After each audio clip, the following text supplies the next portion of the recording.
c'est de faire grandir en nous le sens qu'on est un seul peuple.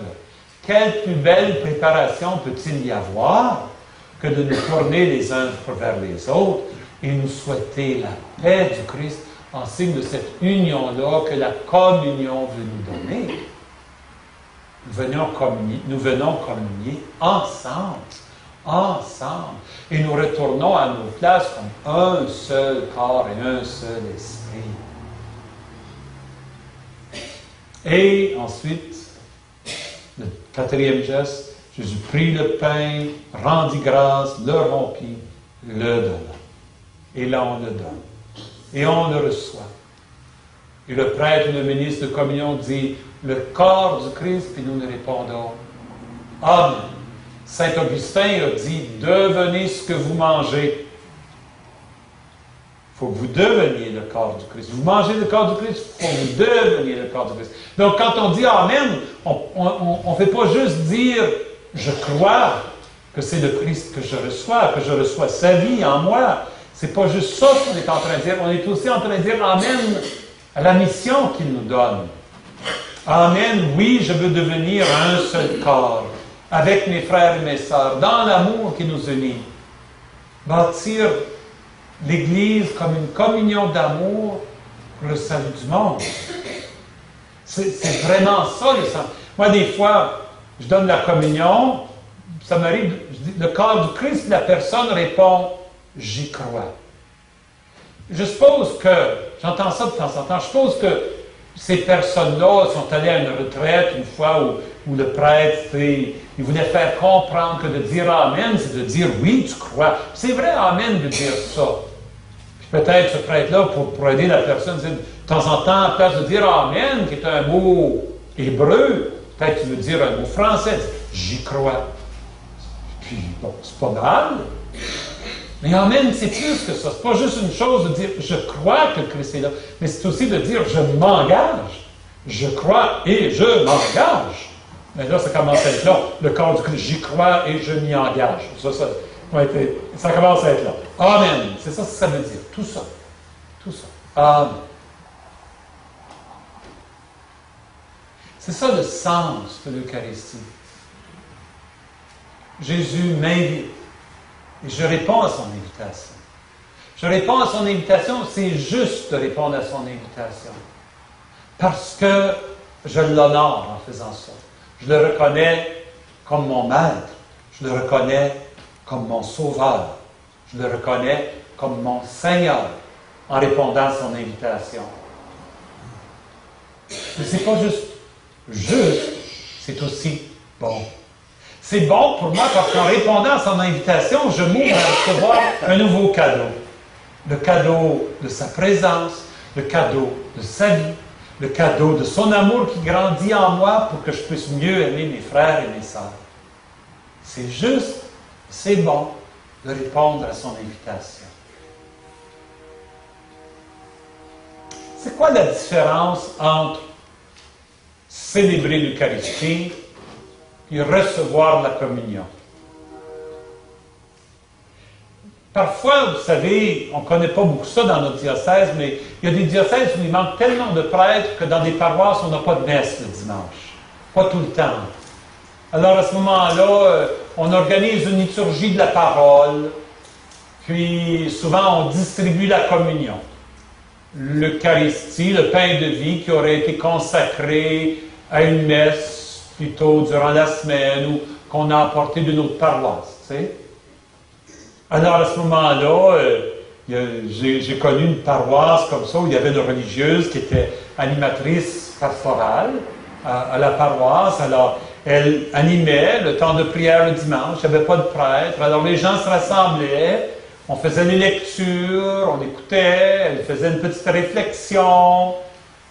Puis là, on sautait la prière eucharistique, évidemment que seulement le prêtre peut dire. Donc, on passait tout de suite au Notre Père. Puis là, on sortait le Saint-Sacrement, et puis là, on donnait la communion, puis tout le monde allait chez eux. Il y a bien du monde qui trouvait ça bien correct. Bien correct. C'est plus court que la messe. Puis la sœur, son petit mot, il est plus intéressant que le prêtre des fois, tu sais. J'ai entendu quelqu'un dire ça, j'aime mieux la messe de la sœur que la messe du curé. quand on fait ça, quand on se rassemble le dimanche pour écouter la parole de Dieu, pour partager la communion, le pain de vie qui nous est venu d'une autre célébration eucharistique, est-ce qu'on a répondu à l'invitation de Jésus? Et je vais vous dire que non. Parce que Jésus ne nous a pas invités à venir manger. Il nous a invités à prendre le pain et le vin, à rendre grâce, à rompre le pain et à le manger. Il nous a invités à faire chacun de ces 4 gestes-là. C'est ça l'Eucharistie. C'est tout ça. C'est la procession des offrandes, c'est la prière d'action de grâce, c'est la fraction du pain, et ensuite on mange. Tout ça, on fait ça en mémoire de lui. Parce qu'en faisant ça, on refait ce qu'il a fait le soir avant de mourir. Alors, quand on se rassemble juste pour écouter la parole de Dieu et communier au pain de vie, je veux dire, il y a au moins ça. Mais ce n'est pas ce que Jésus nous a demandé de faire. Ça serait comme si mon chum qui m'a dit, tu sortiras dehors, tu regarderas les étoiles, tu penseras à moi. J'étais dans la maison, puis je disais, ben là, je ne tente pas de sortir à soir, je ne voudrais pas me sortir. J'ai un livre d'astronomie, là. Je sors de l'astronomie, puis je regarde les photos, là, puis bon, là, je regarde les étoiles, puis je pense à lui. C'est pas tout à fait la même chose, hein? Pas tout à fait. Évidemment, c'est mieux que rien. Le prêtre ne peut pas se rendre. Mais plutôt que de rester à la maison, chacun chez soi, au moins on va se rassembler. Au moins on va prier ensemble. Au moins on va écouter les lectures ensemble. Au moins on va se donner un petit temps de réflexion. Au moins on va partager le pain de vie, mais ce n'est pas l'Eucharistie. On n'a pas fait en mémoire de lui ce qu'il nous a demandé de faire. C'est pour ça que ça nous prend un prêtre. C'est pour ça que le prêtre est essentiel. Parce que sans le prêtre, on ne peut pas faire ça en mémoire de lui. Et c'est ça ce qu'il nous a demandé de faire. C'est tout ça ce qu'il nous a demandé de faire. Faire l'Eucharistie, communier. La communion, c'est un grand don.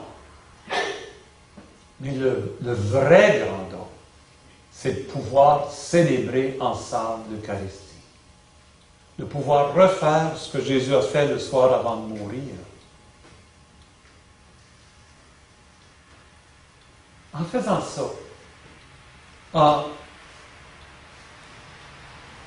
prenant le pain et le vin, en rendant grâce, en fractionnant le pain, en partageant le pain et la coupe, on pourrait dire dans un certain sens qu'on est en train de jouer une pièce pour le Seigneur.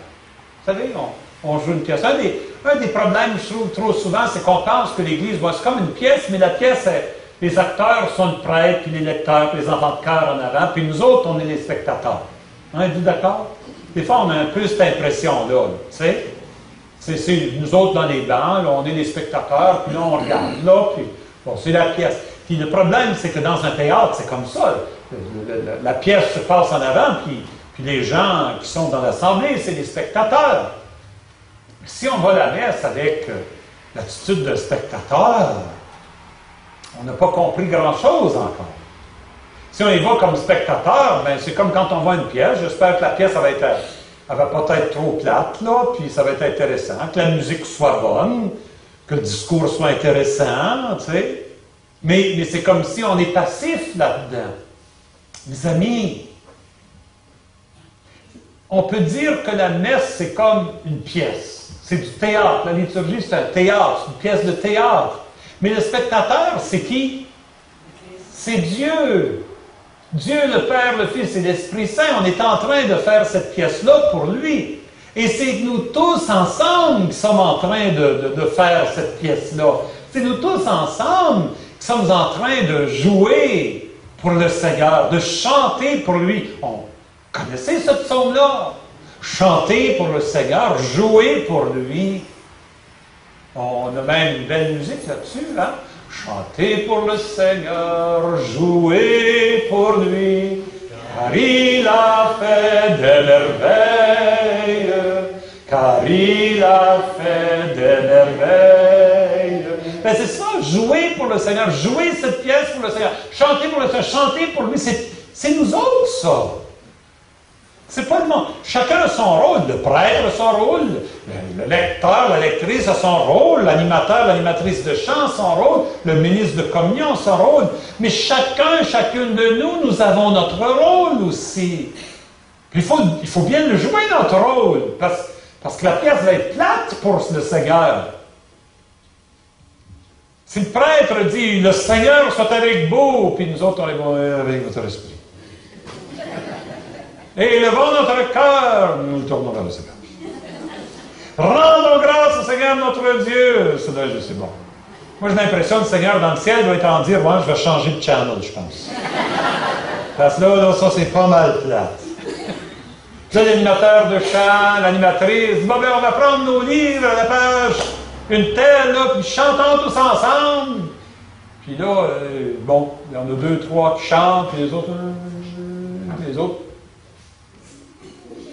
Bon, ça doit être plate pour le Seigneur, ça, ce show-là, cette pièce-là. Hein? Comprenez, c'est parce qu'on n'a pas compris assez que, oui, la liturgie, c'est comme du théâtre, mais la pièce ne se joue pas en avant, puis nous sommes les spectateurs. C'est nous tous qui sommes impliqués dans cette pièce-là, qui, par notre présence, par notre jeu, par notre écoute, par nos réponses, par notre chant, par notre prière, nous offrons un sacrifice de louange. La prière eucharistique ne dit pas ça. Un sacrifice de louange au Seigneur. Alors quelqu'un qui me dit, pourquoi tu t'en vas à la messe ce dimanche? Mais je m'en vais jouer une pièce pour le Seigneur. Il y a une pièce là qu'on s'en va jouer tous ensemble. Une petite pièce de théâtre, là. Puis le plus qu'on est, plus vivant qu'on est, le plus cette pièce-là, elle est belle pour Dieu. Tu veux-tu venir avec moi? Veux-tu venir avec moi parce que ta présence rend la pièce encore plus belle pour le Seigneur. Ta voix rend la pièce plus belle. Ta prière rend toute notre prière plus belle. Tu viens-tu? Viens-tu avec moi? Juste avant que le prêtre commence la grande prière d'action de grâce, il dit, prions ensemble au moment d'offrir le sacrifice de toute l'Église. Qu'est-ce qu'on répond? Pour la gloire de Dieu et le salut du monde. Prions ensemble au moment d'offrir le sacrifice de toute l'Église. On va commencer le cœur de la pièce. On va offrir le sacrifice de toute l'Église. Puis là, dans une petite phrase, on dit pourquoi on fait ça. On le dit direct là. Pour la gloire de Dieu et le salut du monde. Pourquoi tu vas à la messe? Pour la gloire de Dieu et le salut du monde. Pas plus compliqué que ça. Mon monsieur, là, qui regardait son fils, je ne vais plus à la messe. Puis j'ai dit, pourquoi tu ne partages pas? Pourquoi tu vas à la messe? Je ne sais pas pourquoi je vais à la messe. C'est facile. Tu y vas pour la gloire de Dieu, le salut du monde. Tu t'en vas rendre gloire à Dieu. Tu t'en vas offrir un sacrifice de louange au Seigneur. Tu t'en vas louer le Seigneur. C'est pour la gloire de Dieu que tu fais ça.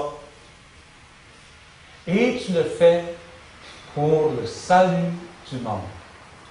Ça, c'est difficile à comprendre. Ça, c'est pas évident. Hein? C'est pas évident.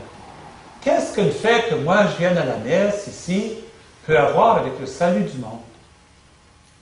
Mes amis, je me dis d'une façon mystérieuse, le salut du monde dépend de notre présence à l'Eucharistie. L'Eucharistie, c'est comme un paratonnerre dans le monde. Vous savez, c'est quoi un paratonnerre?